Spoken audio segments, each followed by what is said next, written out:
The sun beat down on the wooden bench, which gave a faint crack in response. Time had weathered it smooth, and the pale, blistered with told tales of countless travelers who had waited here for lives that never materialized.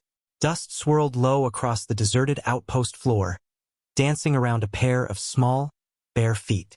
They were too clean to have journeyed far, and too motionless for a child who should have been fidgeting. The girl, perhaps 7, did not stir. Her brown hair, cut bluntly across her cheekbones, was stuck to her skin where salty tears had left their mark. Her dress, once a bright sky blue, now hung on her frame, limp and devoid of color. She clutched a small wooden bird, its paint chipped and its form softened with age, so worn it was almost featureless. It rested in her lap as she stared down the length of the train tracks, as if willing something to come back.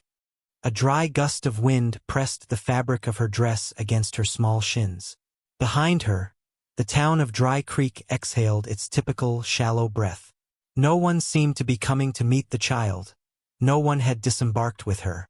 The heat was not vicious, but it was a persistent, slow-burning warmth that seemed to whisper that things did not happen quickly out here. She blinked, once and then again, lifting her gaze. Across the platform, a man was standing in the shade cast by the outpost's rusted overhang. He was tall, covered in a fine layer of dust, with broad shoulders. His hat was pulled low, casting a shadow over his eyes. A profound stillness enveloped him, so thick it seemed to muffle the sounds around him. He wasn't leaning or fidgeting. He simply observed the world as if it might demand something from him that he was unwilling to part with. Their eyes met across the platform. "My mother passed away today," the girl stated softly. It was not a plea for assistance, but a simple fact with nowhere else to be said. He remained silent, his gaze unwavering. She repositioned the little wooden bird in her arms. On the train, she just didn't wake up. The silence stretched, and then, without a word, he began to move. The man crossed the wooden planks with the quiet grace of someone accustomed to solitude. Dust puffed up with each step of his boots. He sat on the bench, leaving a courteous distance between them, and placed his canteen next to her. It was closer than was strictly polite, but not so close as to startle her. The girl glanced at it, then at him before taking a drink, being careful not to spill a single drop. When she was finished, she wiped her mouth on her wrist and handed it back. "Thank you," he gave a single, slow nod, a gesture that seemed to take great effort, as if he had to unlearn years of stillness. She looked down the tracks again. They said someone would be here, a cousin from Prescott, but no one came. His eyes glanced toward the outpost master's window, where the curtains were drawn tight. No assistance would come from that direction. "I waited until they told me I had to get off." The man's hand hovered near his belt, not close to his weapon, but just resting there, a gesture born of uncertainty. "Do you live around here?" she asked. He shook his head. "Are you leaving?" There was no reply. A small smile touched her lips. "You're not very talkative."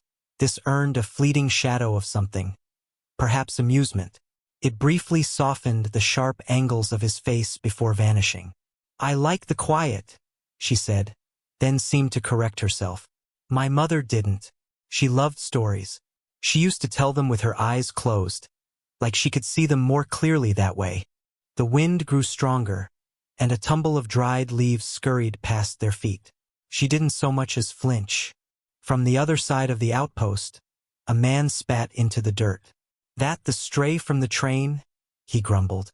"Ought to be someone's problem." The rancher's gaze remained fixed ahead, but the girl's shoulders grew tense. "She wasn't anybody's problem," she whispered, so quietly the words were almost lost to the wind. "She was mine." That statement seemed to silence everything, even the breeze.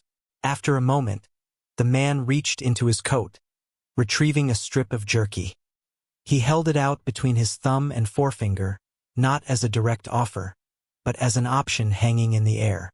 She accepted it and chewed slowly. Behind them, the train let out a screech and a hiss of steam as it rolled away toward the horizon. The silence it left behind felt immense. The man stood and reached for something in his saddlebag, which was just out of her sight.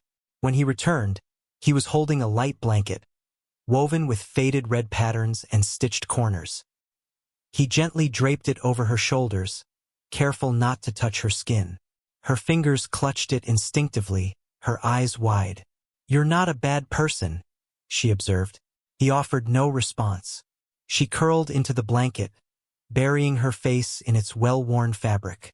Her voice was muffled when she spoke again. "My mother always said you can see who people are before they ever say a word." He looked out across the arid plains. The sun had dipped low enough to cast everything in a golden light. Dust motes shimmered like tiny ghosts rising from the earth. "Are you headed somewhere?" she asked. He didn't nod or shake his head, just tipped his hat a little lower. "I could go with you." There was no reaction. "I don't eat very much." His jaw tightened slightly, not with annoyance, but with something that looked more like pain. "I don't want to go to that place where they send children. I saw one in Phoenix once." Still, he said nothing. "They shave your hair off there." The silence finally broke, not with words, but with an action. The man knelt down slowly, with great care, and placed her wooden bird into a small leather pouch, tying it securely. He then slung it over his saddle. She watched him, her eyes wide, hardly daring to breathe. Then he reached out, not for her, but for the edge of the bench, and gave her blanket a gentle tug, a wordless invitation to follow. She stood, still barefoot. He knelt again beside his horse and held out his hand, his palm a map of old scars and sun-worn lines. She placed her small hand in his. He lifted her effortlessly, setting her carefully onto the saddle. She adjusted the blanket and looked down at him. "Do you have a name?" He didn't reply. "That's okay," she said. "You don't have to tell me. My mother used to say that names come later, after you've earned them." The man swung up onto the horse behind her. There was no flourish or hurry, just a solid, certain movement. They rode out just as the sun began to graze the ridge, the sky bleeding into shades of lavender. The townsfolk watched from behind their curtains, but no one moved to stop them. The girl leaned back a little, testing the space between them. He didn't pull away. She rested her head against his chest, not so much for comfort but because she was too weary to hold it up any longer. His hand moved slowly, tentatively, and settled over the blanket at her shoulder. As the horse carried them into open country, she whispered into the wind, "If my mother is watching, I think she would be happy it was you." His mouth opened as if he might finally speak, but instead, he just touched the brim of his hat toward the sky, toward nothing in particular, toward her. They rode until the town was a memory behind them. The only sounds the rhythmic fall of hooves and the creak of old leather. Just before the darkness completely fell, as she was drifting into sleep, she murmured, "I never asked your name, but if you want, I could give you 1 inch." There was no answer, only the sound of the land breathing and the quiet presence of a man who hadn't planned on saving anyone that day, but had done it anyway. Back at the empty outpost bench, where the sun had long since disappeared and the dust had settled, a single item remained, small and overlooked. A ribbon, pressed between 2 wooden slats, still warm from the girl's hand. The land unfolded in dry, sun-warmed ripples beneath the horse's unhurried steps, a landscape the color of scorched parchment and brittle grass. The girl sat straight in the saddle, the blanket still wrapped around her shoulders as if it were the only thing anchoring her to this world. She remained quiet, and the man behind her asked no questions. His arm was steady on the reins, close but not confining, as if he understood she might flee if he held her too tightly. They passed thorny mesquite and the half-buried remains of an old wagon while being swallowed by the sand. The world around them was vast and silent, broken only by the darting of a jackrabbit or the lazy circles of a hawk overhead. "My mother didn't care for horses," the girl murmured at last, without turning around. "She said they were too proud, that they still had too much wildness in them." The man's breath hitched behind her. He didn't speak, but something in that small sound conveyed that he understood. She leaned forward, pressing her cheek against the horse's mane. "I think this one is just tired." The sun climbed higher in the sky, not hot enough to be punishing, but insistent. By the time they reached the river, the girl's hair was clinging to her neck in damp curls, and a layer of dust had painted her legs a pale shade. The rancher slowed the horse and dismounted with a quiet grunt, then lifted her down, his hands under her arms. He didn't set her down like a package. He placed her on the ground as if she were something fragile, made of breath. They knelt by the river, which ran shallow but clear over stones that had been smoothed by time. She cupped her hands and drank from her palms, again and again. Her chin trembled slightly, but she shed no tears. The man splashed water on his own neck and wiped his face with his sleeve before pulling a piece of dried apple from his saddlebag and offering it to her. She chewed it slowly. "Do you always ride by yourself?" He nodded. "Have you ever wanted to stop?" There was a longer pause this time, then a slight tilt of his head, as if he wasn't sure if the answer was yes, or simply not yet. She pulled the wooden bird from the leather pouch he'd hung on the saddle horn. It was still warm from the sun. She held it out over the water, as if considering letting it go, watching it float away. "Did you ever lose somebody?" she asked, her voice barely a whisper over the gentle sound of the stream. He didn't answer. "That's okay," she said, tucking the bird under her arm again. "I can just pretend you did. That way, I won't be the only one." He stood and helped her to her feet. The gesture was unhurried, patient, as if he were offering his steadiness rather than his strength. They rode on, the terrain shifting from the riverbank to low hills, the colors deepening into sun-cracked reds and soft ochres.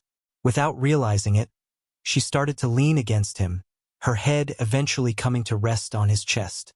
He didn't move. By late afternoon, a line of fence posts signaled the edge of a property. It wasn't much at first, just a gate sagging on a single hinge and a dry path leading toward a distant ridge. The house itself wasn't impressive either, just 2 rooms with a porch that had endured too many winters and not enough care. The barn leaned slightly to the west. A chicken coop sat with its door ajar, as if it too had given up on being noticed. The girl stared. "Is this yours?" The rancher nodded. "Does anyone else live here?" He shook his head. She didn't ask why. He helped her down and led the horse to a trough. She stepped onto the porch and sat on its edge, the blanket still around her, the bird in her lap. Dust puffed up around her heels as she swung them. He returned from inside with a tin cup of milk. She took it without a word, sipping it slowly. The silence between them felt less awkward now, more like a room with 2 chairs. There was empty space, but it wasn't hollow. As dusk began to settle, he walked past her carrying 2 pieces of firewood, not telling her where she should go. She followed him anyway. Inside, the cabin smelled of old smoke and sun-warmed pine. A rifle was mounted over the mantel, but its barrel was coated in dust. On the far side of the room, a bed was neatly made. On the floor near the hearth, he laid down a folded quilt and a second blanket. "For me?" she asked. He nodded. She knelt beside it. "My mother used to sleep by the fire when she was sick." He paused by the window, his face half hidden in shadow. "I was always afraid she would die in her sleep." Still, he said nothing. "She didn't," the girl continued. "She passed away right after she told me not to be afraid." He knelt by the fireplace and lit it with a piece of flint and some kindling. The flames caught slowly at first, then cast a warm glow on her face. She lay down but didn't pull the blanket over herself. "Do you ever get scared?" A beat of silence passed. Then he picked up her wooden bird and handed it back to her. "Thanks," she whispered. That night, the fire crackled with a gentle rhythm. The girl curled into herself, the blanket once again around her shoulders. The man sat by the hearth with his back to the wall, one leg stretched out and the other bent, watching something beyond the room, not her. When she finally fell asleep, her hand was resting on the bird's wing. Hours passed. The fire burned down to embers. The wind shifted outside. She woke with a start, not from a noise or a nightmare, but from a sudden sense of knowing. The man hadn't moved. He was still by the fire, still silent. "You're not sleeping," she said groggily. He shook his head once. "Can't you, or won't you?" Still no answer. Are you scared something will come? A long pause, then a slow nod. She sat up and rubbed her eyes. Me too. They didn't speak again after that. She lay back down, this time a little closer to the fire, closer to him. Not touching, just near. By morning, the light was pale and soft, seeping in through the slatted shutters. The scent of coffee rose from the stove. She sat up, blinking hard. He handed her a plate with a biscuit, some jam, and 2 slices of apple.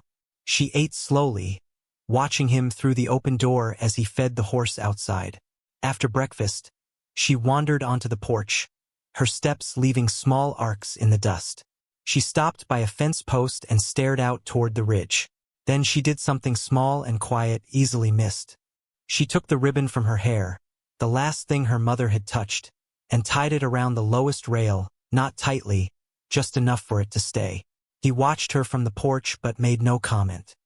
By midday, the sun was burning high in the sky. She helped him collect eggs from the coop, squealing when one of the hens squawked at her. He allowed the corner of his mouth to twitch into something resembling a smile. Later, she brushed the dust from a porch step with her palm and began to draw in the dirt. 2 figures with stick legs and round heads, their arms outstretched, one large, one small. He glanced down at her work. She then drew a 3rd figure beside the other 2. That's you, she said. He knelt beside her, looked at the drawing, then used a calloused finger to add a 4th figure. A little wooden bird with wings that were too long. She laughed. It was the first time he had heard her do so. Then came the sound of hoofbeats and voices. The girl stiffened. 2 riders appeared from beyond the gate, a trail of dust following them. Badges glinted in the sun. She backed away toward the porch. Is that? The man stepped in front of her, not to shield her, but just to stand there. One of the riders stopped at the gate. Is that the girl from the outpost? The man said nothing. You didn't report her, still nothing. You know what happens if we think she's being held here? The silence was as thick as tar. The other man snorted. It ain't your child, is it? The rancher's jaw ticked once. Then finally he spoke. She's not a problem. The law doesn't see it that way, the deputy said. We'll be back. The girl watched them go until the dust had settled, then looked up at the man. Will they take me? He didn't answer. She stared at the drawing in the dirt, then bent down and rubbed it out with her hand. Maybe it's better if I don't stay for long, she said. He didn't move. She turned to go inside. My mother always said that nothing good ever stays mine. That night, when she curled up by the fire again, she didn't take the wooden bird with her. She left it by the door. Morning arrived quietly, painted in the hushed blues that precede the heat. The wind had settled during the night, leaving only the soft sigh of branches and the distant call of a raven. Inside the cabin, the fire had been reduced to pale ash. The girl sat cross-legged near the hearth, her fingers wrapped around a tin cup of lukewarm milk. She hadn't spoken yet. She didn't have to. Her silence communicated more than most people's words. The wooden bird remained by the door where she had left it. The man was on the porch, sharpening a blade with no sense of urgency. The scraping sound rose and fell like a steady breath. Every so often, his eyes would flick toward the barn, then back to the hills. The girl came outside, dragging the blanket behind her. She stood at the edge of the porch, looking out, then down, and finally at him. Have you ever been to Prescott? He paused his sharpening and looked up. That's where they said I have a cousin. She doesn't write. I don't really remember her. Her voice was steady, almost flat. My mother said we weren't the writing kind. The rancher set the blade down and wiped his hands on his jeans. She sat beside him, her feet dangling just above the dust. For a while, neither of them spoke. Then she said, I heard what they said. The men on the horses. He didn't reply. They said you didn't report me, that it's the law. Still, he was quiet. She picked at a splinter in the wood railing. Are you going to send me somewhere? His jaw moved once, as if he wanted to lie but couldn't bring himself to. I figured. Her voice was like burlap, thin, but holding together. She stood and walked out into the yard. Her bare feet collected a layer of dust. The bird was still waiting by the door, but she didn't look back at it. She walked until she reached the fence post where she had tied her ribbon. It was still there, limp but clinging on. With a small grunt, she knelt beside it and began to dig, not with a tool, but with her bare hands. She scooped out the dry earth in a silent, steady rhythm. She dug until the hole was shallow but wide enough. Then she pulled something from the pocket of her dress. A silver locket, its hinge cracked. Inside was a child's drawing of a woman's face, with the word mother scratched beside it. She kissed it once, then laid it in the dirt and carefully covered it. When the man came up behind her, she didn't look at him, just whispered, "If they come back, tell them I don't have any things. Nothing for them to take." He stared at the patch of earth she had just flattened. Her hands were streaked with red clay. She didn't cry. "When you bury something," she said, "you don't expect to get it back." He knelt beside her, not close enough to touch. His fingers brushed the dirt near hers. After a moment, he pulled something from his own pocket. An old, dull bullet casing with a faint engraving on its side. She watched as he placed it in the earth next to the locket and smoothed the dirt over it again. Their hands worked side by side, hers small and soft, his rough and slow. When they were finished, neither of them said a word. Back at the house, they washed their hands in a basin. Hers shook a little, but she didn't stop scrubbing until the mud was gone. He handed her a towel. She nodded once. Later, he led her to the barn. The air smelled of hay, iron, and the memory of horses. A swallow had built a nest in the rafters. She pointed to it. "That bird stays even when nobody feeds it." The rancher pulled down a small stool and handed her a piece of cloth and a tin of oil. "For the saddle," he said, his first words since sunrise. She blinked at the sound of his voice, then nodded and began rubbing the leather in slow, circular strokes. They worked in tandem, him with the bridle, her with the saddle. Outside, the wind was picking up again. "Did you ever have someone you looked after?" she asked. He didn't answer right away. "I think maybe you did," she said. "I think that might be why you don't look at me sometimes this time." He paused in his polishing. His fingers flexed once, then stilled. "I don't mind," she said, not unkindly. "My mother used to say that folks carry ghosts around like pockets carry stones. You don't always know they're there until you reach for something else." He looked at her then. Not through her, not past her, but at her.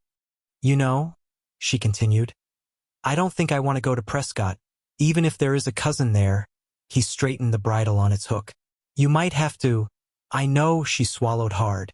"But if you were me, and you had to go, would you want someone to remember you?"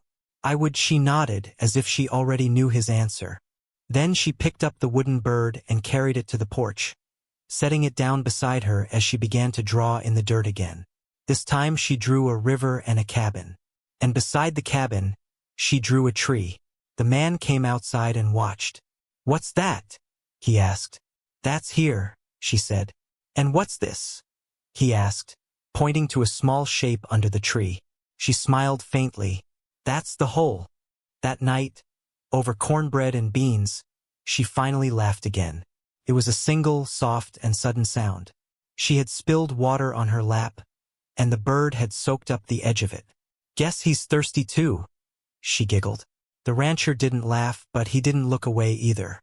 As the fire crackled, she asked, "Did they hurt you too? The people you looked after?" He didn't respond. She looked into the flames.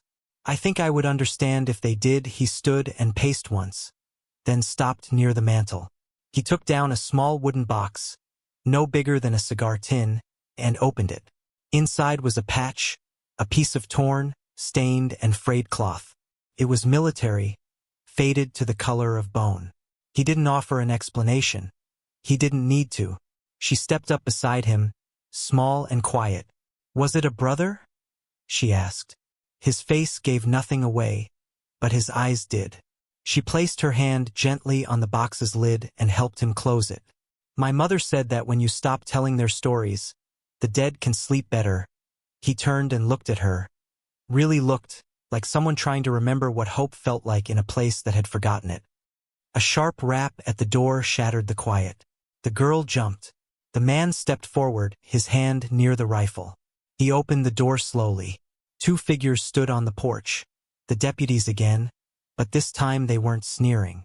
"We heard the girl is here," the taller one said, his voice more polite than before. "She's safe," the rancher stated. "That's not the question," the deputy replied. The girl stepped into the doorway before he could block her. The deputies looked down at her. "She wasn't afraid. We just need to know," the shorter deputy said. "If she has a claim somewhere else." "I don't," she said before anyone else could speak. "My mother is gone. My cousin doesn't write. He didn't take me. I came with him." The deputies exchanged a look. "That's not how the law works, honey." She reached down and picked up the wooden bird, its wing flopping sideways. "It wasn't the law that fed me." The taller man sighed. "We'll have to report back. The judge will decide. They might come out here next." The rancher nodded once. "Then let them come." The deputies mounted their horses, tipped their hats, and rode off. The girl watched them until they had vanished down the trail, then turned to the man. "I want to stay," she said. He didn't respond. But that night, when she went to the fire again, the wooden bird was already there. And so was something else. A second quilt, folded and waiting, just in case she stayed. Or in case she left, but wanted to remember that someone had made room for her. The next morning, when she stepped out into the yard to find that the ribbon by the fence had blown loose and drifted halfway to the barn, she didn't pick it up. She just stared at it for a long time, then said to no one at all, "Some things bury themselves." The storm had not arrived yet, but the sky had begun to shift. There was no thunder or dark clouds, just a peculiar stillness that made the air feel thick, as if the world was deciding whether to hold its breath or let it break. The girl sat beneath a cottonwood tree, her legs folded under her, sketching in the dirt with a twig. A horse, a hill, a cabin. Next to the cabin stood 2 figures, one tall, one small. She paused, then added a third, even smaller figure, a baby or a bird, it wasn't clear. Perhaps it wasn't meant to be. She hadn't spoken much that morning, and neither had the man. He moved along the fence line, checking nails, testing weak boards, and brushing away spiderwebs from the shaded corners.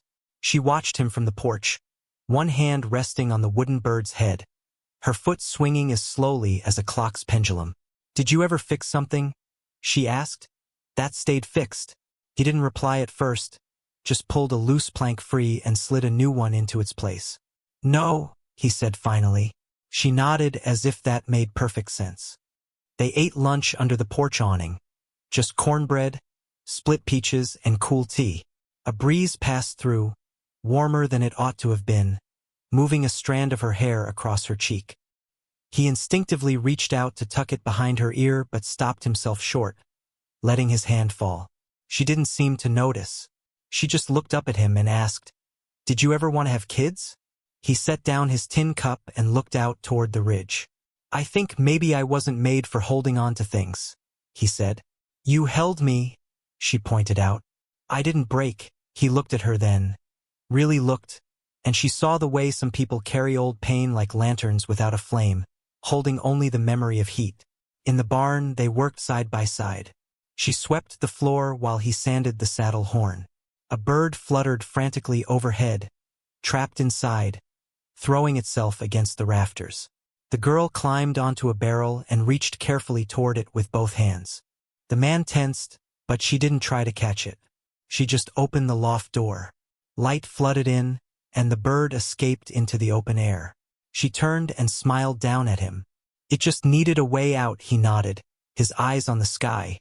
Later, they sat under the tree again. The dirt still held her earlier drawing, now slightly smudged by the wind. She stared at it for a while, then said softly, "There was a man before, not my daddy. My mother called him passing trouble." The rancher didn't move. He didn't like kids much. He drank too loud. His boots stomped more than they walked. She looked down at her knees. "I saw him shove my mother once, real hard. I thought she was asleep after, but she wasn't." She plucked a blade of grass and rolled it between her fingers. "The sheriff said it was a private family matter. Said folks get tense in hard times, The rancher's jaw shifted. She sent me outside that night, made me sleep by the shed, said it was safer. I watched the stars until morning. She looked up at him. Is that what men do when they get heavy inside? Hit things? No, he said, his voice as quiet as dusk. But some of them forget they weren't made to break people. She studied his face as if trying to read through stone. Did you ever break someone? He looked away. She didn't press him, just leaned back into the grass and whispered, "Me too." Later that evening, a letter appeared. It arrived with the wind, flapping against the gate post where the deputy must have nailed it without so much as a knock. The girl found it while chasing a tumbleweed. She brought it to the man without opening it. He read it on the porch, his lips tight. The seal was official, the judge's name pressed into the wax. It contained words like custody review, placement suitability, and transport arranged. The girl didn't ask what it said, but that night she dug another hole. This one was under the porch where the ground stayed cool. She didn't bury anything in it. She just left it open and raw.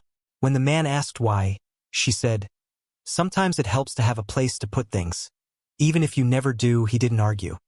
The next morning, they packed 2 lunches and rode out early, into the high grass where the hills rolled softly and the breeze smelled of sweet dust and thorns. She rode in front, balanced and steady. He had given her the reins. She didn't steer hard, just trusted the horse to find its own way. They stopped by a dried creek bed where wild lavender grew between the stones. She knelt to gather a handful, careful not to damage the roots. "For my mother," she said. "She always smelled like this when she braided my hair." The man took off his hat, ran a hand through his hair, and looked at the horizon as if searching for something that could only be felt, not seen. "There was a boy," he said after a long while. "Not mine, but close. He followed me around like I knew what I was doing. I didn't." She looked up, surprised that he had offered a piece of his story. "I left him once to keep him safe. I thought that was what men were supposed to do. When I came back, he was gone. There was just a grave marker with his name half finished on it." "What was his name?" she asked. He hesitated. "Luke." She tied the lavender stems into a bundle and set them on a rock. "This is for Luke, now." They rode home in silence, but something had shifted between them, a kind of understanding that was too deep for words. He didn't try to be less broken, and she didn't try to fix him. That night, he built a fire that was higher than usual. She watched the flames dance and said, "They're going to take me, aren't they?" He didn't lie. "They'll be here soon." She looked into the fire. "Can we pretend tonight?" "Just pretend." "Pretend what?" "That I belong here. Just for tonight." He considered this for a long time, then nodded. And they did. They shared stew and laughed at the way the wooden bird kept toppling over. She brushed his hair with an old comb she found in a drawer, and he let her. They carved a little bird from a piece of softwood, and he taught her how to sand the edges smooth. She named it Maybe, but later, when he tucked her blanket in tighter and turned to leave, she grabbed his hand. "Don't let them send me somewhere," she whispered. "Even if you think it's the right thing to do." He swallowed hard. "I'll try," he said. The wind picked up outside. Something soft tapped against the window as the storm teased the edge of the town. The girl fell asleep with the wooden bird curled in her hand. He stood by the door for a long time, staring at the unopened letter still lying on the table. When the thunder finally came, it was soft and distant, but it was coming. The knock came at dawn. 3 firm raps on the door, calculated and calm, not the urgent sound of a stranger, but the certainty of someone who believed the law was on his side. The rancher was already dressed. He hadn't slept. He stood at the table, the letter now crumpled in one fist, the ribbon she had once tied to the fence post wrapped around his other hand. She stirred in her blanket by the fire, blinking slowly, her hair tangled and her cheek flushed from sleep. When the knock came again, she sat up straighter. "They're here," she said, her voice not afraid, just resigned. He didn't answer. He stepped to the window and peeled back the curtain. 2 men stood there, one with a dusty badge, the other dressed in black with a ledger tucked under his arm, a judge's clerk. The girl stood and brushed down her dress. She tied her hair with a fraying strip of muslin, then picked up her wooden bird and held it close. She did not cry. She did not plead. The rancher opened the door. "Sir," the clerk said, adjusting his spectacles. "We're here to carry out the court's order regarding the child. She is to be transported for placement in a certified institution until her kin can be confirmed." The deputy beside him shifted his weight, clearly eager to get it over with. "She doesn't have any kin," the rancher said. The clerk gave a nod of regret. "That is not a matter of preference. She is a ward of the court." The girl stepped up beside the rancher. "I'm not going." The clerk crouched down slightly, offering a smile he probably reserved for orphans and reluctant widows. "You don't have to be scared, sweetheart. The place has warm beds and good bread. Plenty of girls your age." "I don't care," she said flatly. "I'm not going." The deputy sighed. "Sir, we don't want to have to drag anyone. But we will." The rancher's hand twitched near his belt, not toward his holster, but toward the ribbon still clutched in his palm. He looked at her, then at the sky behind the men, which was streaked with the pale gold of morning's first promise. "She's not property," he said. "You can't just take her. You're not family," the clerk countered. "There's no record of guardianship, no request for adoption, no church record. Not even a name given." The girl stepped forward. Her voice trembled, but it didn't break. "He's my family." "That's not how this works," the deputy muttered. The rancher looked down at her. Her hand was trembling, gripping the wooden bird tightly. He knelt slowly. "You don't have to say anything if you don't want to. But if you do, speak like your mother is still watching." She nodded once, then turned to the clerk. "I had a daddy once. Not mine, just one my mother picked when she was tired of being alone. He hit her in the belly when she was sick. He told me I talked too much. When my mother died, I waited for that train to take me to someone good. Nobody came." The clerk blinked, his mouth slightly agape. "I sat on a bench," she went on, "until the sun was high. I thought maybe I would just disappear. But he—" She pointed to the rancher. "He saw me, and he didn't say much. He just let me sit and drink and sleep and stay." She looked up at the man beside her. "He didn't ask for me, but I still showed up. And that has to count." A silence settled over them. The deputy scratched the back of his neck. "Look, it's not that we don't care. But this isn't legal." The rancher stood. His voice was low and steady. "Then you'll have to arrest me." The deputy blinked. "Are you serious?" "She's not going. Not unless I'm behind bars first." A pause. The clerk opened his mouth, closed it, then muttered, "Well, that certainly complicates things." The deputy shook his head. "This is ridiculous." "No," the rancher said. "This is right." The girl looked up at him, her eyes wide. "Do you mean it?" He didn't speak, just untied the ribbon from his hand and slipped it into hers. The clerk stepped back. We'll have to report this. The judge will issue a warrant." "Let him," the rancher said. The deputy mounted his horse. "You've got 1 day, maybe 2, before they come back, and they'll come back harder. Armed." Serious, the clerk climbed up behind him. "She better not vanish, or you'll both be fugitives." "We're not running," the rancher said. "We're staying home." The 2 men rode off, the dust trailing behind them like smoke from a slow fire. The girl turned to him. "What now?" He looked out at the hills. "We get ready for the next hour." They packed the essentials, not to flee, but to endure. He filled canteens. She folded quilts. He loaded his rifle but didn't holster it. She brushed the horse's mane until it shone like a mirror in the sun. She tied the ribbon to her wrist. That afternoon, a bird returned to the rafters of the barn. She saw it first, smiled, and whispered, "Even birds come home," as the sun began to set. She helped him build a swing from an old plank and 2 ropes. He hung it from the tree. She tested it once, then again, laughing a little softer each time. He sat on the porch, watching her. "Why did you do it?" she asked after a while. He didn't answer. "I'm not easy, no," he said. "But you're worth it." Her feet dragged slow arcs in the dust. "I think my mother sent me here." Maybe not on purpose, but still, he looked down at his boots. Maybe Luke sent you, she nodded, as if that made perfect sense. We're all sent by someone. That night they ate early, simple food, buttered bread and beans. Neither of them spoke much, but the silence wasn't heavy. When dusk came, he laid out the blankets by the fire. She picked up her bird and pressed its worn face to her cheek. They're still coming, aren't they? She asked. Yes. Are you scared? Yes, she settled beside him, pulling the blanket up to her chin. Good. Me too, he stoked the fire, his eyes watching the door. Then, softly, she asked, What's your name? You never told me. He looked over at her. He hesitated, then said, Silas. She smiled. Like in the Bible, not on purpose. I like it, she said.